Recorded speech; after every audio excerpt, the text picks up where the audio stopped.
We have Combat Research. Single white enchantment aura, enchant creature. Enchanted creature has whenever this creature deals combat damage to a player, draw a card. As long as enchanted creature is a legendary, it gets +1/+1 and has ward 1. Delightful! So Curious Obsession was my second least favorite card of all time. And this is basically Curious Obsession. It's worse than Curious Obsession if they're not putting it on a legendary, but better than Curious Obsession if they're putting it on a legendary. Yay! What's the least favorite? Least favorite card was Long Tusk Cub. Like, with a power gap between first and second. To be fair, my hate for Long Tusk Cub was not specifically because Long Tusk Cub is a broken card. It was because Long Tusk Cub got printed in a format where there existed literally no cards that were capable of answering Long Tusk Cub, other than just playing bigger creatures than them. And literally the only way you could do that was to play Long Tusk Cub. That was a time period back when all removal was required to suck horribly. Fatal Push was in that format, and it was an excuse to play black. But Fatal Push was also awful against most of the format, and there was no way to turn on Revolt. So, regrettably, though Fatal Push hit Long Tusk Cub, it was not actually a playable card in the grander context. The best we could do was Dragonfire. And Dragonfire had a nasty habit of just not killing Long Tusk Cub if you didn't have it on exactly turn 2. Because if Long Tusk Cub hit you once, then it was going to be out of range. No, wait, did I say Dragonfire? It's not Dragonfire. What was it? Lightning something? It gave you 3 energy and then let you pay X energy to deal X damage. What was that thing called? Harness Lightning. Harness Lightning was the actual name of the card.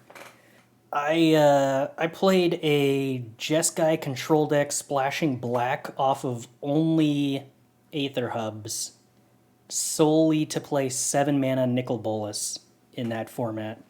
And I had to do that because the only way you could possibly have a valid deck was to just play like 8 cards that could kill Long Tusk Cub on turn 2. And that required you to play red removal. It was miserable. But Temur Energy was like literally incapable of beating 7 mana Bolas, so that was fun. Anyway, this card is the kind of effect that's all about building up one card, or building up one creature, protecting it over and over and over, and then killing your opponent with one thing that you can't remove. Which isn't like a bad strategy or even like a problem with game design. It just makes me very sad because it is not only good against the style of dirtily control deck that I like to play, but is also like good at inherently invalidating what the deck does, so like you don't even get to feel like you're having a fun back and forth. This card is basically blue decks that prey on blue decks. Whatever blue counterspells are for every other color, this is that for beating blue. How about when Jeskai Hinata was the only deck? It was not. I wish I had an excuse to play Standard when Jeskai Hinata was like the de facto deck. There are multiple decks that beat Hinata that nobody played. You can absolutely play really good Shigeki lists that are super powerful against Hinata and have really favorable matchups. And I had no opportunity to ever practice that format to do that. I'm sad. It was like the best niche Shigeki's ever had in the, literally 0 sets that have come out since Shigeki was printed. Just like when Oko was the only deck. Yeah, I mean, I do not hate when there is a super powerful best deck if you can actually beat the best deck if you try. I don't like when the best deck is the best deck and you can't beat the best deck, even if you try to build a deck to beat the best deck. That has not happened very often. I think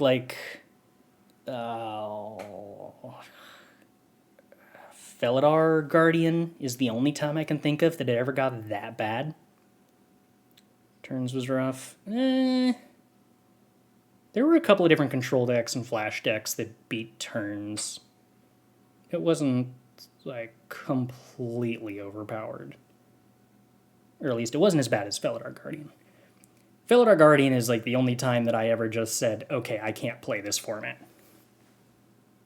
Smuggler's Copter Marty Vehicles. No, that was just a good aggro deck. You could just still just, like, play removal and board wipes and beat it. It was just hard to do that at the same time as, like, beating other decks. The biggest thing about the Smuggler's Copter Marty Vehicle decks to bear in mind is that the reason, or a super high percentage of why that deck was so strong was the card Unlicensed Disintegration, which was just hyper efficient. So, like, all you had to do was not play creatures, and then the deck was really not super good. Problem with turns was either you beat the turns or you beat the mono aggro decks. I'm good to do both. So there was a pretty long period of time where turns existed where control decks were, like, pretty good because they could do both of those things. Most of the time period where turns existed in the metagame, assuming we're talking about Nexus of Fate turns, I do actually believe that Nexus of Fate was pretty healthy on the whole as far as representation in the metagame went. Oh, Galvanic Epiphany. Oh, okay. For some reason, my brain doesn't think of that deck as turns. It thinks of that deck as Epiphany. Yeah, that's probably fair. When Epiphany was in Standard, it was the best deck, and there was not really any deck that beat it. You could... I personally thought it was interesting that, like, Epiphany couldn't actually beat every deck at once. There were, like, 3 decks in the metagame, and you had to build your Epiphany deck picking which 2 you wanted to beat. There was mono green, mono white, and turns. Or Epiphany. You could build Epiphany in a way to beat any of those 2, but you couldn't beat all 3 at once. It was amusing. Well, that said, I do think that once again that was a format where it was entirely possible to just play like 4 go blanks and have a good matchup against turns, and I think that was underexplored. And there were time periods where the aggro decks could beat unprepared turns players. I mean, it's kind of weird, because there were weekends where specific aggro decks were good in specific tournaments at specific rounds, but, like, if turns players made different choices, then it would be different. But I suppose that's, like, the definition of a metagame, isn't it? Next up, Rona's Vortex. Instant. Return target creature or planeswalker you don't control to its owner's hand, or kicker for 2 and a black. If the spell was kicked, put the permanent on the bottom of its owner's library instead. This seems pretty good. This is interesting. So 1 mana unsummon that can't save your own stuff, but can hit opposing planeswalkers, or 4 mana instant speed, just get rid of something forever. I feel like... Oh, this is so weird. So, it's easy to overvalue unsummon, I think, because we're so used to Fading Hope being a card that sees play. But it's important to remember the big percentage of why Fading Hope saw play was because of Lear specifically. And Fading Hope had additional value with Lear, or rather, Fading Hope is good with Lear for 2 reasons. 1, Lear has this play pattern that wants you to care about tempo early, and then Lear will recover card advantage for you later. So the fact that unsummon is tempo advantage and card negative is not so much of a problem when Lear is what your deck wants to be doing. The other part of Fading Hope that's energized with Leer was that a Fading Hope in your graveyard meant that you could protect Leer from removal spells to further guarantee this card advantage plan. So Vortex not being able to target your own Leers means that it does not fill that same half of the role that Fading Hope was filling. But the flexibility to turn into a 4-mana removal spell is pretty good. That makes the card a lot less dead in a lot of types of matchups. But for all the flexibility this card has, there is a very big gulf between 1 mana and 4 mana, where you would like to spend 2 or 3 mana on something, and this card doesn't give you the flexibility to do that, and... Wait, can you kicker a spell you're casting with Flashback if you were to play this with Leer for whatever reason? Because they're not... Kicker isn't an alternative cost, right? It's an additional cost, so you can pay Kicker and an alternative cost at the same time? Or is that not true? You can Kicker with Bloodthirsty Adversary. Okay, yeah. So yeah, okay, I think that would work the same. So hypothetically, you could play this with Leer and attempt to just get around the card advantage disadvantage of the... Or card disadvantage part of the unsummon version of this card, but... Yeah, I ultimately don't know if this is worth playing over just some more generically good 1 or 2 mana removal that doesn't require you to commit to a certain percentage of the time casting a card advantage negative unsummon. I want to love this card, but I'm not sold on it. Yeah, hitting Fable of the Mirrorbreaker token is something. That's definitely not nothing. The same logic went for Fading Hope, and I think we still ultimately ended up in a place where Fading Hope was definitely not playable without Leer, and not having Divide by 0 meant Leer didn't get played either. Not certain where to feel about this. I'm not sure this is playable just as like a generic card. But again, the question of what is the average exchange rate we want in terms of how much do we value card advantage versus how much do we just have access to enough other sources of card advantage that our interaction can afford to be worse in terms of generating card advantage, or just actively loses card advantage but gains tempo. What kind of exchange rates are interesting in that sense? That varies depending on format. So we'll see. Maybe there's something here. Probably not. I would suspect this is probably closer, more likely that this does not see play than it sees play. I do want to love it because I like the design. Next up, Timely Interference, which is a common that probably looks weird for me to be interested in actually talking about this at all, but 1 mana instant draw card that shrinks a creature is like weirdly maybe kind of decent. The kicker's like hypothetically relevant at some point, but I'm mostly going to just ignore because... Okay, so anyway. Single blue, instant. Target creature gets -1/-0 until end of turn. If this spell was kicked, that creature blocks this turn if able, draw a card. Kicker's 1 red. So you can pay 3 blue, red, white, or blue, red, 1 to give a creature -1/-0, draw a card, and force it to block. Which, like, hypothetically is removal if you're playing creatures, but why would you want to play creatures? Mostly, single mana, give a creature -1/-0, draw a card.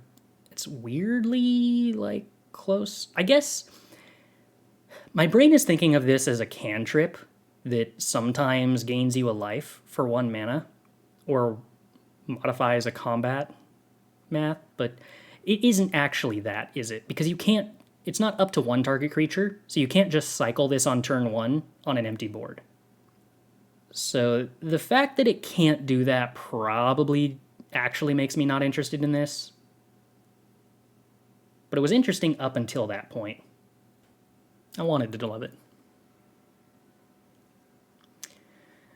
Academy Lore Master. Blue for a 2/3 creature human wizard. At the beginning of each player's draw step, that player may draw an additional card. If they do, spells they cast this turn cost 2 more to cast. This card is cool. I dig this design. So, the mana cost is a little excessive for a card that you're incentivized to play on turn 2. But in my mind, this is a card that's got a defensive stat line, so it's solid against aggro, which is perfect because this is the kind of card that you would like to play against aggro. It's not actually very good against much other than aggro. The idea is supposed to be, alright, you play this card, you pass to your opponent. Your opponent, who is presumably an aggro opponent, does not want to take the deal to draw the extra card because they need to be playing out their cards at sorcery speed, and the aggro deck that has a lot of 1-drops and 2-drops does not want to pay 2 more for their 1-drops and 2-drops that scale very, very badly with additional costs. So it gets back to your turn, and your deck is ideally playing a bunch of instants because you're a control deck, so you just get to draw an additional card, and now your 2-mana 2/3 good blocker has provided you with card advantage and will continue to provide you with card advantage until they do something about it. Where that kind of starts to suck is when they say, okay, sure, I'll draw the additional card and then kill your Academy Lore Master in your upkeep before you get to draw a card. Then they had no downside, they drew a card, and they killed your creature. And you got no upside. That probably sucks a lot. So, like, ultimately I don't actually think this really makes it anywhere, especially given the restrictive mana cost. But I love the idea. And the idea sounds strong if, like, hypothetically post-board the aggro deck is removing all of the removal that would hit this. Opponent can't kill it on your upkeep before you get the proc. They can, because it says at the beginning of your draw step, you may draw an additional card, and the upkeep happens before the draw step. So they have priority to do it before you get to do anything on your turn with it. Which I think makes it quite a bit less interesting. We're focusing on constructed only this time around. Yeah, not really focusing very much on limited for the time being. Sort of exploring. I think that the utility for this card is pretty niche. Like, I don't want to play this against an opposing control deck, and the fact that I don't want to play it against any opposing control deck means that, to me, this is the kind of card... Oh, and you have to have a lot of instants in your deck, so I don't see it as having a role outside of a deck that wants to be a control deck. So this seems almost like a sideboard card to me, in that I'm envisioning it as the kind of card that is played by a control deck against aggro decks, post-board only, which makes it, like, exclusively a sideboard card. And I also kind of struggle to believe that, like, this is actually the best marginal utility out of your limited sideboard spaces for that matchup. So, like, I don't know what niche this has at the end of the day. Which makes me kind of sad, because I like the idea, I just don't know if ultimately the stats quite get there. But basically, the ultimate question with this is, well, is it better than anything else you can be doing against aggro? Maybe it's good against aggro if the answer to that is yes, it's better than anything else you can be doing. I just don't really think it's... I suspect there will probably be better things you can do against aggro.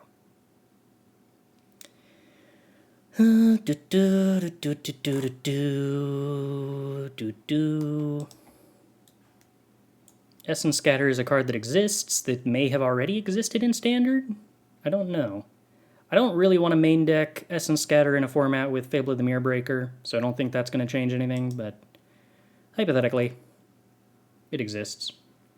Could Blue X Tempo use this? Probably not, because most Blue X Tempo decks want to play some percentage of their spells at sorcery speed, and it doesn't play well with that. But any kind of flash deck could presumably play it. Standardized Essence Capture for sure. Is that true? Oh, has Essence Capture, yeah, but Essence Capture isn't really playable in a control deck, because it's just harder to cast without an upside. There are decks where I have wanted to play Essence Scatter and had the option to play Essence Capture and just not been willing to play Essence Capture. But yeah, for decks that have creatures and where double blue isn't a problem, Essence Capture is basically just strictly better Essence Scatter. Founding the Third Path. 1 and a blue. For a saga with read ahead. First chapter, you may cast an instant or sorcery spell with mana value 1 or 2 from your hand without paying its mana cost. Second chapter, target player mills 4 cards. Third, exile target instant or sorcery card from your graveyard, copy it, you may cast the copy. Huh. How weird. So the first chapter lets you just immediately play a spell. Second mode mills yourself so that you can get more cards in the graveyard to give you more selection on what spell you want to cast with the third chapter. And the third chapter is a weird Snapcaster Mage that requires you to cast the spell immediately rather than until end of turn. You can't Opus on turn 3 or 4. You have to spend the mana for the third saga. The third chapter absolutely has a time limit. You have to play it immediately, which also means if you play Founding of the Third Path on turn 2, you mill on turn 3. On turn 4, you can't exile a 4-drop spell because you have not made your 4th land drop when this ability resolves. So you could exile a 3-drop and cast it, and then make your land drop, but you can't exile a 4-drop and cast it because you don't have 4 lands, and then you make your 4th land drop. That's weird. Yeah, See the Truth is interesting with this. It's true. You cast See the Truth normally on the first chapter. Or for 4 mana, you can play See the Truth immediately from your graveyard if it's there. It's like hypothetically interesting. The trouble is, I have no clue how good this is. So much of whether this card is like decent or not depends a lot on what kind of ability you have to play a card that affects the board with it on turn 2. I think it's kind of insane in older formats. I don't know. A pretty big restriction on whether this is a playable card or not is how often do you want to be sorcery speeding a 1 or a 2-drop. This is not really any kind of card advantage, no. It's card selection. Yeah, Pioneer. I suppose this is interesting just because of the amount that it mills you, but then you're putting a card in your deck that, well, I'm envisioning this in a Phoenix deck, and playing a Saga that doesn't count towards triggering Phoenix kind of sounds bad. Yeah, later in the game, you can just have this be a Snapcaster Mage that doesn't make a body, but then it's worse than Snapcaster Mage, and I guess Snapcaster Mage is probably a fine card in the context of Standard, but also it doesn't have Flash. And also part of the synergy of Snapcaster Mage is like the timing where you get to play Snapcaster and then play the spell later, where this is only ever sorcery speed. You can also play it with Expressive Iteration on turn 3. Yeah, but that like requires me to want to play more copies of Expressive Iteration, and not even actually more copies, just like, if you have Expressive Iteration, you can cast Expressive Iteration. And if you don't have Expressive Iteration, then you're stuck with Founding of the Third Path, and I'm not sure if that has like any use at all. Or if that just actually isn't. Seems like an Is It Burn card, cast a burn spell twice, go face. But that's not actually really doing much. Yeah, you cast your burn spell twice, but then all Founding of the Third Path ultimately is just another copy of a burn spell. The only thing this card is adding to your deck, really, is card selection, not card advantage, not acceleration. I guess it procs prowess, yeah? Hypothetically, that's something for blue-red prowess? That this gives you 2 triggers? Yeah, alright. So, like, any blue-red aggro deck that cares about graveyard or cares about cast triggers might want this. We're getting out of my realm of expertise because those are the kind of decks that I least enjoy playing out of all decks that exist. So I will take chat's word for it and say that, yeah, that probably is like a place where this card has a home. I just don't spend very much time thinking about that. If there is a format where Manamorphose is a legal card, that is a format where inherently very dumb things can happen. And I wouldn't say that this is bad in a format where very dumb things can happen. I would just say that that's a silly place that I don't want to really consider or think about. Let's see. Stun counter stuff I don't really think is worth talking about. Impulse. 1 in a blue, instant. Look at the top 4 cards of your library. Put one of them into your hand and the rest on the bottom of your library in any order. I'm very disappointed that this got errated. I liked this back before it got errated. It was a much more amusing card back then. Do we have the old text on here anywhere? Yeah, the vision's printing. Can I...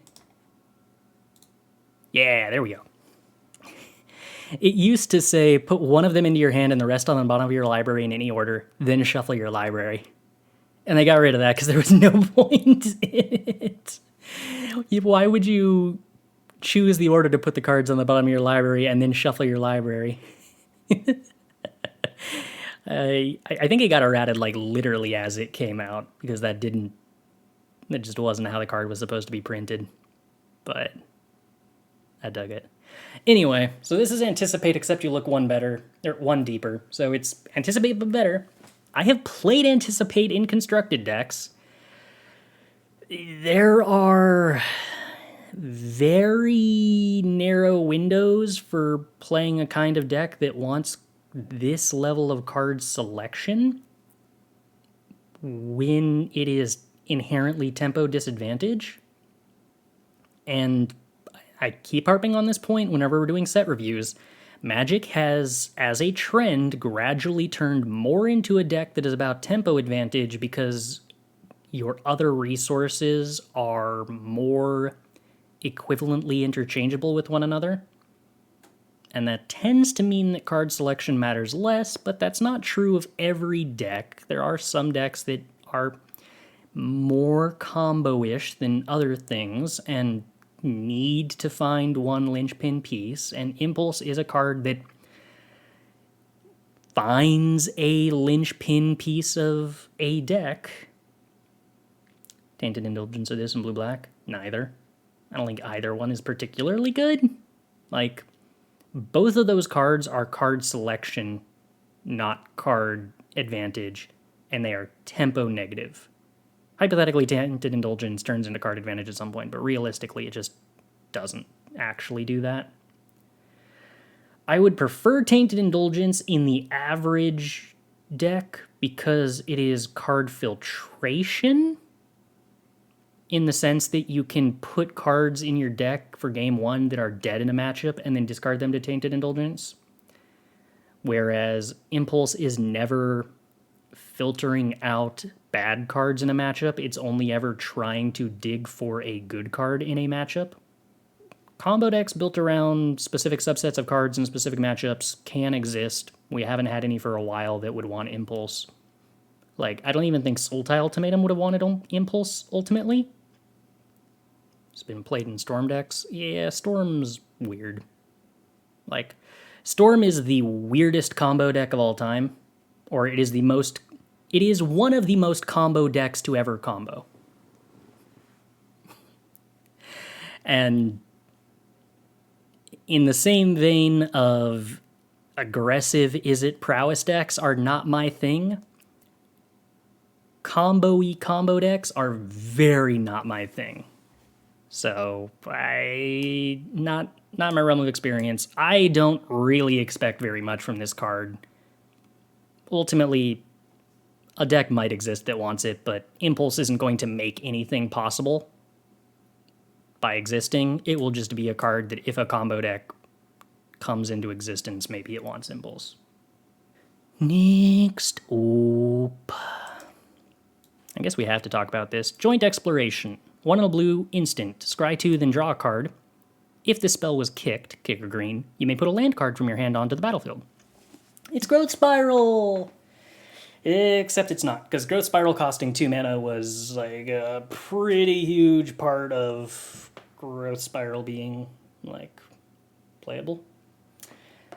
I love Growth Spiral with a passion, but it's also very important to be honest with yourself, even when that honesty kind of comes in the form of being brutal to the ones we love. But like, pretty close to half of why Growth Spiral was playable was because Growth Spiral was played in a format where Mystical Dispute was a 4 of main deck. Once Growth Spiral does not get to reliably put 1 mana super tempo positive blowouts into play, it gets worse.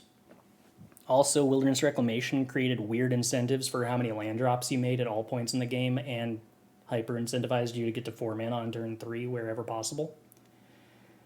So, like, yeah. I don't think this is playable. I'm not even entirely certain Growth Spiral would be playable right now, and I think this is mostly just worse Growth Spiral. Hypothetically, if you're interested in Anticipate, this is Anticipate with upside if the green is free. I just don't think you're supposed to, like, play this as a rampant growth. I want to love this card, but even though I do love it, I have to admit that it's probably not terribly playable.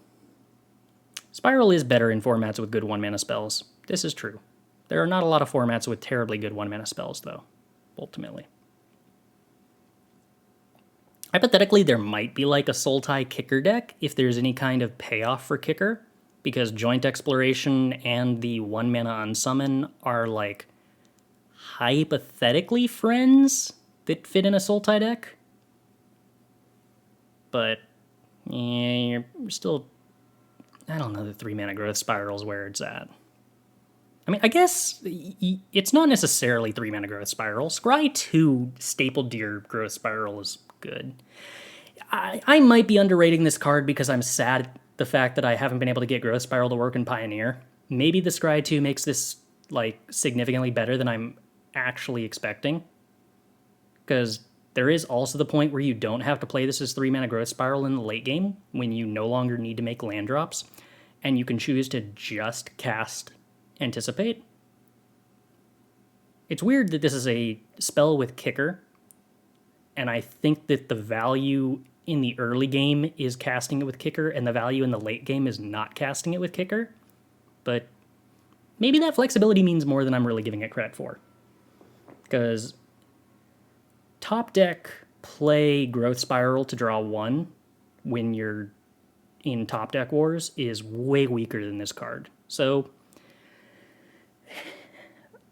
the more I look at it, the more I'm trying to talk myself into loving it because I know I want to love it. I want this card to be playable. I don't know if it will be. We'll go with that. We'll go with that. This has a lot of text. So what does it actually do? Protect the Negotiators. 1 in a blue. Instant. Kicker for a white. If the spell was kicked, create a 1/1 white soldier creature token. Counter target spell unless its creature pays 1 for each creature you control. Oh, no, never mind. I thought that was going to be interesting. I didn't realize that it required you to control creatures to do anything. So I guess the idea behind the Kicker is that it makes the 1/1 automatically. So for 3 mana, you get a Spell Pierce. A Mana Tithe, bare minimum, that makes a 1/1, which is like kind of cute. But, yeah, no interest in playing creatures, thank you. Next up, Silver Scrutiny. Blue X sorcery. You may cast Silver Scrutiny as though it had flash. If X is 3 or less, draw X cards. This is probably my favorite card in the set, and it's not even really close. I haven't read the entire set, so maybe there's something else in the set that's interesting, but like, this card's cool. This card seems pretty good, but Memory Deluge is still around. I think this card's better than Memory Deluge. Like, straight up. I think this card is not significantly better than Memory Deluge, but just, I believe this is a better card to play than Memory Deluge. And I will caveat that with saying, in the context of specific decks that want to play Drago, I think casting Silver Scrutiny for X equals 3 is more powerful than casting Memory Deluge, and I think that a lot of the time it's pretty difficult to successfully flashback Memory Deluge in a way that swings a game. Essentially, Memory Deluge is you cast the front half of it, you get to look at the top 4, pick 2. That's pretty strong. And then it leaves a card sitting in your graveyard that says, spend 7 mana. If you untap, you probably win the game. And in a way, that's kind of like a draw 3, but I really highly value the flexibility of this being a good spell on turn 4 and a really good spell on turn 5. It is... Where to start? I think that in Standard right now, Control decks have an incentive to play a lot of 4-drops, especially if Wandering Emperor is a decent card. So you end up with a scenario kind of frequently where your 4-mana turn is spoken for. So you don't end up playing Memory Deluge on turn 4 that often. Instead, you end up playing Memory Deluge on the turn where your opponent's doing, like, the least stuff. And a lot of the time that begins to take the form of you have 5 mana available, and you get to draw 3. So, again, this kind of comes back to a conversation between the pros and cons of how much does any particular format reward card selection versus how much does it reward total card advantage. Memory Deluge is undoubtedly better card selection than this because you're looking at more cards and choosing the ones that are applicable and avoiding flooding out, if that matters to you. Although Memory Deluge is kind of weird in that it simultaneously wants you to flood out to be good, or to be better, because you need to make it to 7 mana.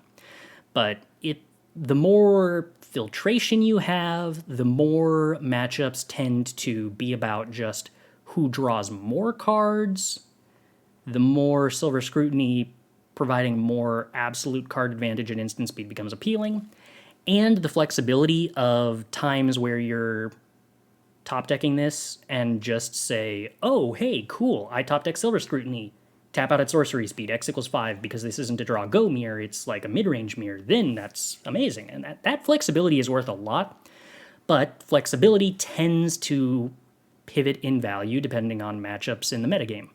Like, Silver Scrutiny is a card that I'm probably more interested in playing in Pioneer than Memory Deluge by a lot, specifically because one of the spots that I want Memory Deluge against is red-black control, or red-black mid-range. And they play a lot of go blanks that tends to make the flashback portion of Memory Deluge not actually exist. And top decking Memory Deluge when you have 6 or 7 mana isn't bad. It's not great. Top decking when you have 5 or 6 mana is not bad. It's not great. Whereas Silver Scrutiny, I would rather cast Silver Scrutiny for 3 against red-black than resolve 1 Memory Deluge.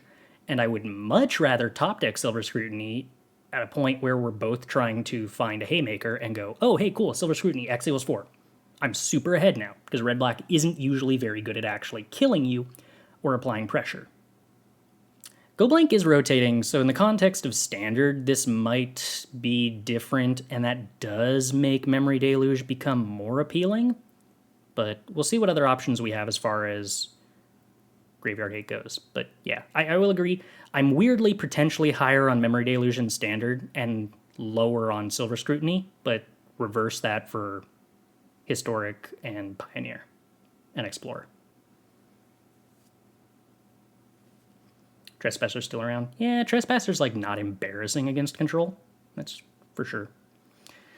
The problem with Trespasser in the red-black mid-range decks was that, like, Trespasser is a card that it's the same problem with Bone Crusher, is that red-black had to play this weird sort of in-between role where it was the deck that had an incentive to be aggressive because it wants to make control use their resources on removal and mostly wants to make it so that control can't sideboard out removal. But then a lot of the times it would play like 2 aggressive creatures, and then the aggressive creatures would die and never accomplished anything.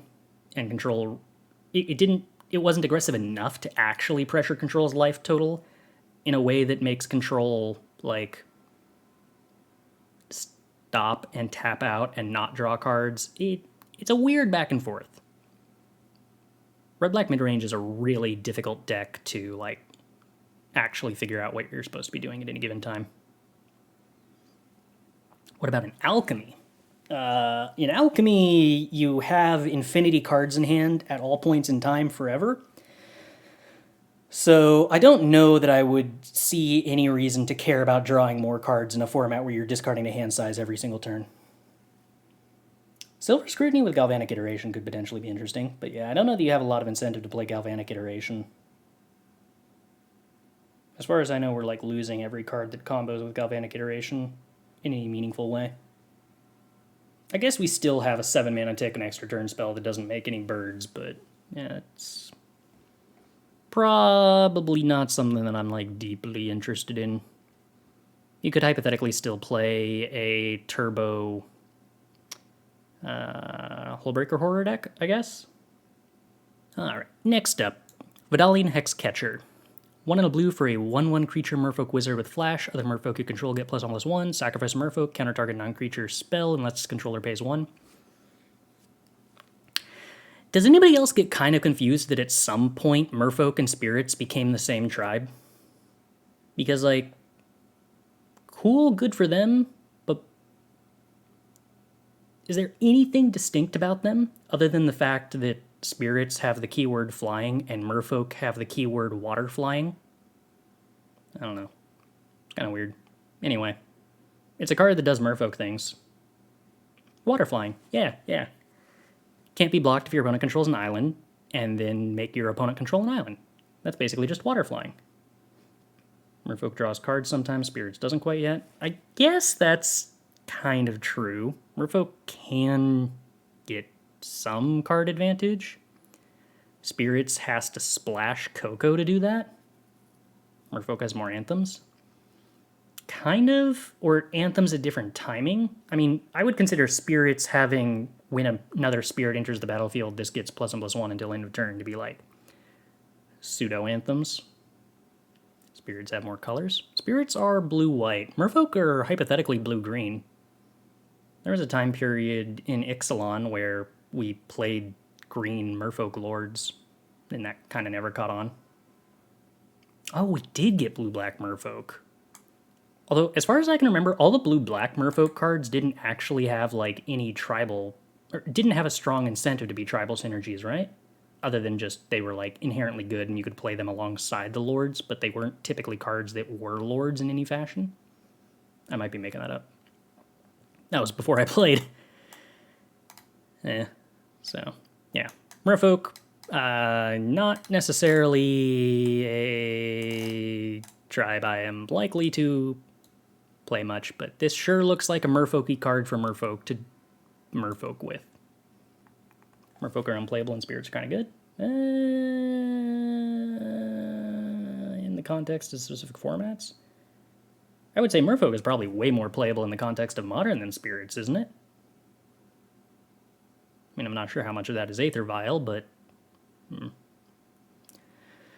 Aether Channeler, 2 and a blue for a creature human wizard. 2/1. When Aether Channeler enters the battlefield, choose 1. Create a 1/1 white bird creature token with flying. Return another target non-land permanent to its owner's hand. Draw a card. It's not really Reflector Mage, for sure. I mean, like, this sure is a lot of effects that aren't good enough stapled together with a lot of modality on one card. The fact that the stat line kind of sucks is a knock. Yeah, Fable of the Mirror Breaker is a card that this exists with, but counterpoint, Fable of the Mirror Breaker means you're playing a 3-drop in your deck, and this is another 3-drop. How much room for 3-drops do you have? So, like, do I ever want to play this card when I could be playing Fable instead? Make a Yorian Brew with this. Yeah, I mean, like, the fact that this is never dead is cool. Whether you need to be anti-aggro or just play a card or also anti-aggro, it's cool. It's not really like... This should have made it a 2-3. Yeah, that's true. Aether Channeler's kind of cute in that it can bounce your own meat hooks. Sure. That's hypothetically something. Do I want to play meat hook in my X1's deck? Maybe? Oh. Reasonable answer to Fable token? I don't think it is. Like, my opponent plays Fable, I play Aether Channel, bounce their token. They still have won that exchange, because they get to loot 2 and then make a Kiki Jiki, and that's way better than having a 2-1. Like, I don't want to play a 3-mana answer to Fable that's worse than what my opponent got out of me answering Fable, you know? I want to like it, but I'm not seeing it. Still, maybe flexibility gets somewhere eventually. Esper Sack with Meat Hook and Rite of Oblivion? I guess, but you're not playing blue because of Aether Channeler. That's not worth the mana base costs, so what exactly... Maybe once you're already in blue, I guess, but...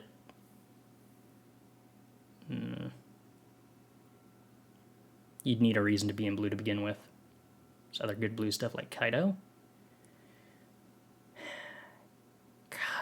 Calling Kaido good isn't wrong, but it is generous. Kaido's fine. We're already talking about a 3-drop slot that has a wedding announcement. I see very little reason for any of those cards to be better than a white-black sacrifice deck to just be white-black. Anyhow, Ertai Scorn. 1 blue instant. This spell costs blue less to cast. If an opponent casts 2 or more spells this turn, counter target spell. This is interesting. This is probably the best cancel we've had since Absorb. Might be better than Absorb. Yes, this is good with Counterspell Wars, but this is also just kind of interesting in that, like, your opponent will try to play 2 spells in a turn sometimes.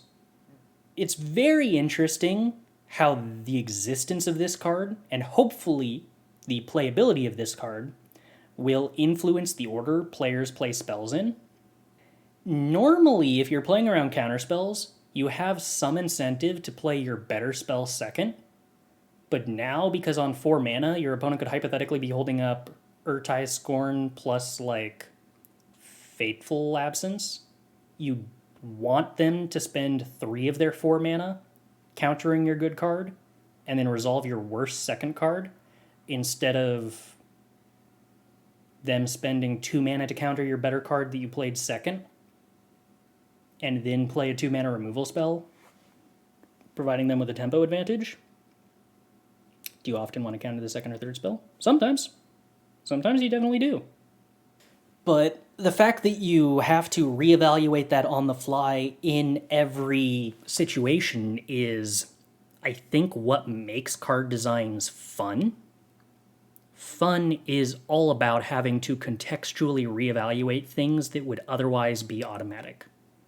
Holding up 2 mana is a significant cost when you only might get a chance to use it? Yeah. But if you're building a draw-go deck that wants to play a cancel, I don't think how to view this card is to view it as, I'm going to hold up 2 mana and counter their second spell. I would view this as, I'm going to hold up 3 mana and use this as a cancel. Or, I'm going to hold up 4 mana and debate how much I care about countering their first spell versus if I would rather do 2 things by countering their second spell versus maybe you only hold up the mana to counter their second spell, and maybe you don't have Ertai Scorn, but maybe that makes the opponent rethink how they play. Like, there's an entire mind game that this card creates just by existing. It's like the mind games we kind of wanted to have happen around Foretell, that to an extent did happen around Foretell, except you don't even need to foretell a card to make the mind game start. I love it. I think this card is simultaneously not like excellent, but very solid and has more use cases than I think will be apparent to anyone at first glance. So I expect this card to actually be pretty decent. It would not surprise me if this is playable, especially given that Divide by Zero is, I believe, still banned in Standard. Like, there is a non-zero chance that I would consider replacing Absorb with this card in Pioneer. Oh yeah, Divide by Zero rotates regardless. For some reason, my brain thinks that Divide by Zero is from Midnight Hunt, because it got printed at the same time as Lear. But that isn't true. It didn't get printed at the same time as Lear. It just became playable at the same time as Lear. This card's cool. I dig it. I'm glad they printed it. Next up, Haughty Djinn. 1 blue for a star 4 creature Djinn with flying. Haughty Djinn's power is equal to the number of instants and sorcery cards in your graveyard. Instants and sorcery spells you cast cost 1 less to cast. Interesting. It's kind of expensive for a instants and sorceries you cast cost 1 less to cast kind of effect. Historically, that has not necessarily been hyper playable even at 2 mana. But this has much more of a booty than any of that stuff did, and flying also means it blocks in the air, and it eventually gets kind of big. I suspect 3 mana is too much for this, but I want to be wrong because I like playing with effects like this. Or I should say, I'm viewing this from the standpoint of a control player who wants to play a blocker and then cast control cards for less mana. The Enigma Drake comparison is probably more apt, because Enigma Drake is an aggressive card that has been very powerful in the past, and this card is probably a very good aggressive card. Enigma Drake with upside is not something I really want to play against, but I will accept and be sad about it. Turn 4 play this with negate backup will make me sad, I'm pretty sure. Yeah, this is just literally an Enigma Drake that's slightly harder mana cost to cast outside of a mono-blue deck. Well, outside of a blue-red deck, I suppose. This is easier to cast in a blue-green deck than Enigma Drake. And also has all of your spells cost less, which is kind of an upside. Crackling Drake's a very different card functionally because the fact that it drew a card when it ETB'd and the fact that it saw cards in exile dramatically changed how it played compared to Enigma Drake. It almost made it capable of being a mid-range card in a way that Enigma Drake was really only ever an aggressive card. And this is, I think, closer to Enigma Drake than it is to Crackling Drake in terms of those roles. Oh yeah. Apostle's Blessing turns into pay 0 mana, give Djinn protection from a color of your choice or from artifacts, I think. That's cool. It's also a 0 mana way to put a card in the graveyard. So, Haughty Djinn's probably going to beat me. I don't have to like it. It's probably also going to get played with that new aura that draws a card every time the creature does damage. And it's going to be a return to mono blue. Beating up my control playing days. It does not make me happy. I don't want that to be true. I'm going to just move on and pretend that it's not true. So this is a card that I thought was an instant and was really, really, really excited about. And now reading it, it's not an instant. So it's not like actually good. 2 and a blue, draw 2 cards. If this spell was kicked, each opponent discards a card. Kicker, 1 and a black. This card would be so good if it was an instant. Yo, 5 mana, draw 2, your opponent discards the card they just drew on their draw step. Oh, that'd be so good. I would love that so much. But it isn't.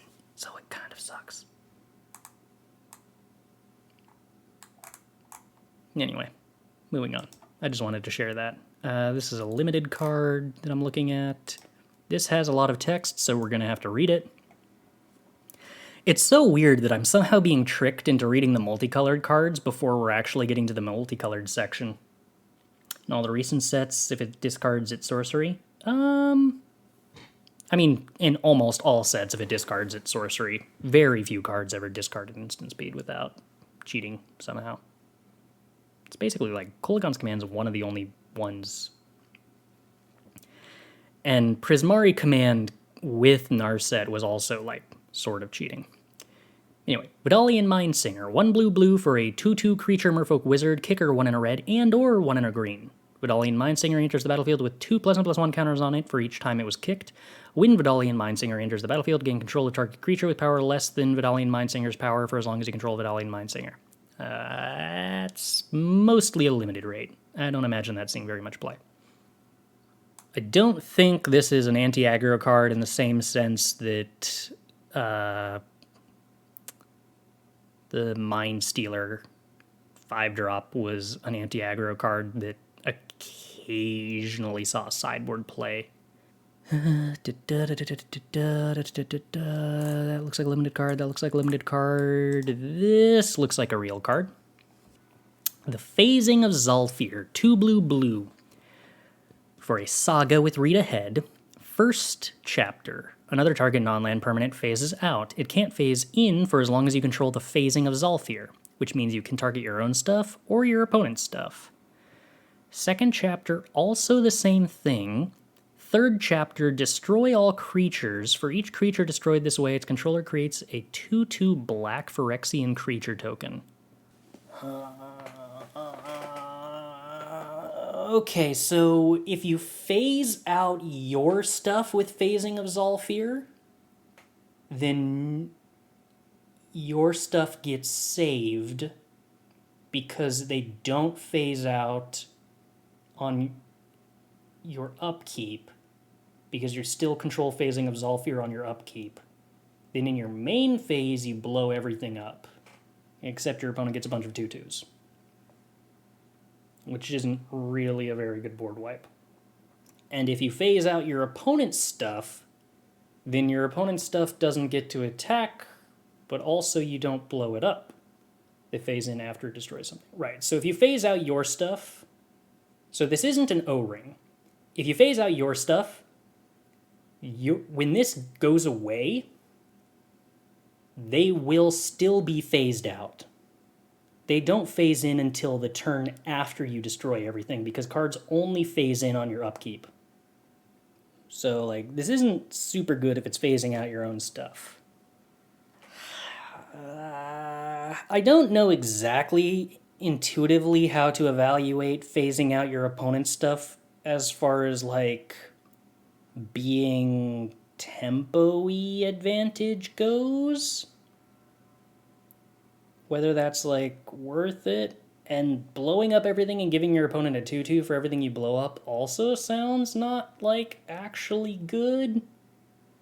I'm gonna go with this looks pretty bad as a result. I can't see a use case for this at all. Oh, wow.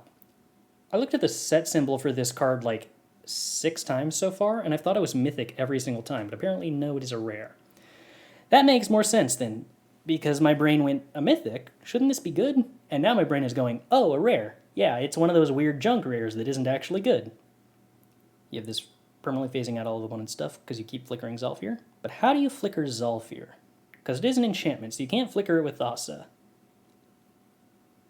But yeah, hypothetically, if you, like, flicker Phasing of Zolfier a bunch of times with, like, Displacer Kitten, you can just permanently keep phasing your opponent's stuff out for as long as you control Phasing of Zolfier.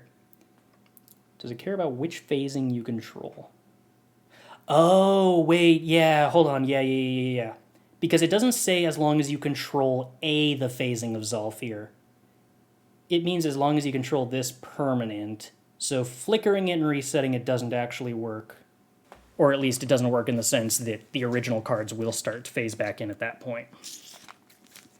Yeah, I don't know.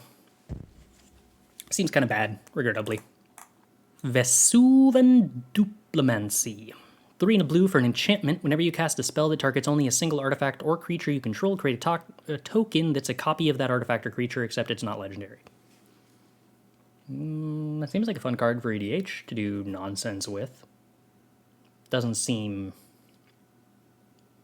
particularly good in Standard. Yeah. Orvar that can hit artifacts is cool for, like, EDH, but I believe this is probably an EDH card. Yeah, it does make multiple Hinatas, I suppose. That's, like, true. I think that in terms of one-on-one constructed, I'm not seeing anything for that, really. The most interesting part is probably that it copies your commander because it doesn't make legendaries. Defiler of Dreams. 3 blue for a 4/3 creature Phyrexian Sphinx with flying. As an additional cost to cast blue permanent spells, you may pay 2 life. Those spells cost blue less to cast if you paid life this way. This effect reduces only the amount of blue mana you pay. Whenever you cast a blue permanent spell, draw a card. Okay. I mean, like, I should hypothetically like the idea of cost reduction and drawing cards, but also getting a 4/3 flyer for 5 mana is kind of like a miserable rate for a card that doesn't do anything until you untap and dies to everything because it's got 3 toughness. Not really into it, unfortunately. Cost reduction only applies to permanents, so no instants and sorceries to have fun with here. Yeah, if only I wanted to cast blue permanents is a very harsh but fair way to put it.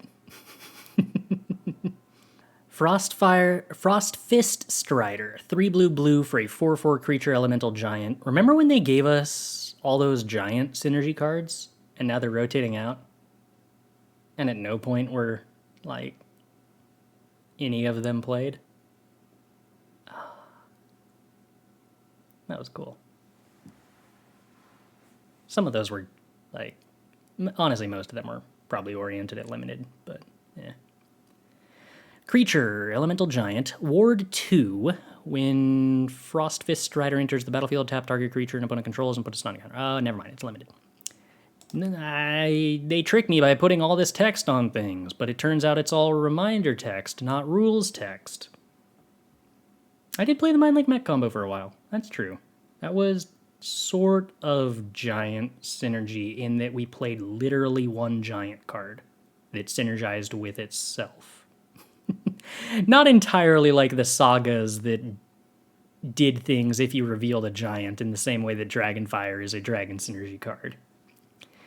Sphinx of Clear Skies. 3 blue for a 5/5 creature Sphinx flying Ward 2. Okay. That stat line similar to Imrith, and we played Imrith just mostly because it was like a chunky blocker that was hard to kill, but we did that. Domain. Whenever Sphinx of Clear Skies deals combat damage to a player, reveal the top X cards of your library, where X is the number of basic lands types among lands you control. An opponent separates those cards into 2 piles. Put 1 pile into your hand and the other into the graveyard.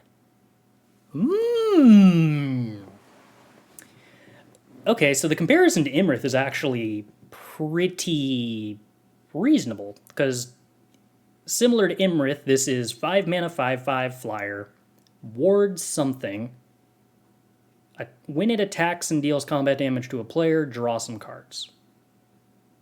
The fact that this doesn't lose ward while attacking is pretty cool. I don't think we played all the Storm Giants in that blue-red Mindlink Mech deck. No. I actually like this a lot. Imrith was pretty close to playable, and at times actively was playable. And this isn't legendary and doesn't lose ward when it's tapped. But Imrith had ward 4. 4 is a bigger number than 2, right? Wasn't that kind of propped up by Dragonfire and Goldspan being too strong? No, the point where the point where I thought Imrith was playable was actually in like an Esper control deck, specifically because Imrith was really hard to answer for the white-black decks. But that was Ward 4 is a lot more than Ward 2. And a big part of the reason was that it was useful just as like a blocker that specifically had a stat line that stonewalled all of their attackers. Conditional 4 versus guaranteed 2, yes, but bear in mind that the point in the game at which you're playing a 5-drop is a point of the game where Ward 2 starts to be a speed bump, but not a roadblock. But Ward 4 is kind of still a roadblock. So, I mean, Sphinx of Clear Skies is still interesting. I don't know that I'm on board as much as I was when I thought that it had the same ward cost as Imrith. Okay, this card's potentially interesting. Tolarian Terror, 6 and a blue for a creature serpent 5/5. This spell costs 1 less to cast for each instant and sorcery card in your graveyard, Ward 2. So basically this card is Gurmag Angler, but with Ward 2. Presuming, of course, that you don't put anything other than instants and sorceries in your deck, but why would you? So, you know, basically the same card. Another card that's good with Third Path. Maybe? I don't know if I actually think that's true. I guess the mill 4 part is pretty strong. I still just don't know how often you can play sorceries. You really have to be able to play meaningful things at sorcery speed to make Third Path good. This is interesting. Hypothetically, we could like play this in a control deck. This actually has literally nothing to do with Tolarian Terror, but it has only just now clicked for me that Shigeki is still legal and Go Blank isn't. So Shigeki just went from being a fantastic deck with 1 hard counter to just actually being a fantastic deck, in all likelihood. We can play like Sultai Shigeki with the new Growth Spiral, and we can play the new 1-mana Unsummon, because Shigeki is similar to Leer in the sense that it's a card that doesn't care about card advantage. It's a deck that doesn't care about card advantage in the long term because it's got the better card advantage engine, so it cares more about tempo. So, ooh. That's gonna be deeply interesting. The new Unsummon is gonna be a staple. I'm not like at the point where I think it's an automatic inclusion. I do think you still need to figure out a way to have a shell that feels confident that it doesn't care about whether it's falling behind on card advantage, and not. It is definitely not automatic that a deck fits those criteria, but Shigeki is definitely the kind of archetype that inherently fits those criteria, in my opinion. So I am excited to brew some Shigeki lists. Nah, that's gonna be strong. 4-color Shigeki Hinata. Do we have any incentive to play Hinata anymore without Magmopus? I'm not sure that Hinata like does anything anymore. Guess if the meta is super grindy, but assuming there's going to be a decent amount of aggro. I mean, Unsummon isn't inherently good against aggro unless you never run out of cards against aggro. Aggro will sometimes beat you on a card advantage front if too much of your removal is inefficient. So, I don't know. All right, that's it for the blue cards. All right.